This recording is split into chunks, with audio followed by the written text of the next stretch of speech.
ঘুমানোর আগে আপনি আল্লাহর কাছে মাপ চেয়ে নেন। হতে পারে এই রাত, এই দিনটাই হচ্ছে আপনার শেষ দিন। আপনি আর কখনো ঘুম থেকে উঠবেন না। হতে পারে না? আমাদের সমাজে অনেকেই এই বিশেষ করে যুবকরা রাত্রিকালীন সময় রাতের অন্ধকারে ১২টার পরে পর্নোগ্রাফি দেখতে, দেখতে ঘুমায়।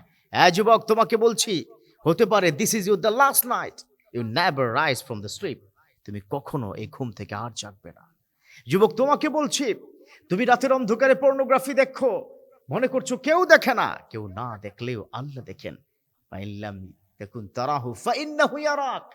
বিশ্বনবীর হাদিস, আল্লাহর রাসূল বলেছেন যে আল্লাহ কিন্তু দেখছেন। In every single time whatever you are doing, almighty is watching your all activities. So হতে পারে আজকে রাত্রে আপনার শেষ রাত।